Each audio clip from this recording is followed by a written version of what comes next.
முதல்வனோ எந்த திட்டமாக இருந்தாலும் திமுக அரசு பெயர் சூட்டு விழாவிற்கு மட்டும் எந்த குறையும் இல்லை என ஆர்பி உதயகுமார் குற்றம் சாட்டியிருக்கிறார்.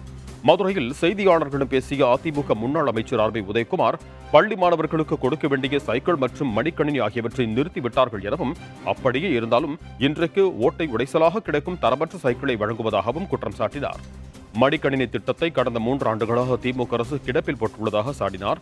மாணவர்களுக்கு 1000 ரூபாய் கொடுப்பது அவர்களை ஏமாற்றும் வேலையாகத்தான் இருக்கிறது என்று விமர்சித்தார். முதல்வனோ எந்த திட்டமாக இருந்தாலும் திமுக அரசு பெயர் சூட்டு விழாவிற்கு மட்டும் எந்த குறையும் இல்லை என்று தெரிவித்தார். மாணவர்களுக்கான திட்டங்களை செயல்படுத்த திமுக அரசு தோல்வியடைந்ததாகவும், இதனை மறைப்பதற்காகவும் மடைமாற்றம் செய்வதற்காகவும் தான் இதுபோன்ற திட்டங்களை செயல்படுத்துவதாகவும் கூறினார். அவை கொடுக்க வேண்டிய மடிக்கணினியை நிறுத்திவிட்டார்கள், கொடுக்க வேண்டிய சைக்கிளை நிறுத்திவிட்டார்கள். இன்னைக்கு ஓட்டை உடசலாக அந்த சைக்கிளை, தரமில்லாத சைக்கிளை வழங்குவதாக குற்றச்சாட்டு எழுந்திருக்கிறது. ஆகவே இதையெல்லாம் ஏமாற்றுகிற ஒரு வேலையாகத்தான் நாம் பார்க்கிறோம். ஆகவே 1000 ரூபாய் அவர்களுக்கு கொடுத்து இன்றைக்கு ஏமாற்றுகிற ஒரு நிலையை நாம் பார்க்கிறோம். ஆகவே மாணவ செல்வங்களுக்கு மடிக்கணினி கொடுப்பதற்கு இந்த அரசு முன்வருமா?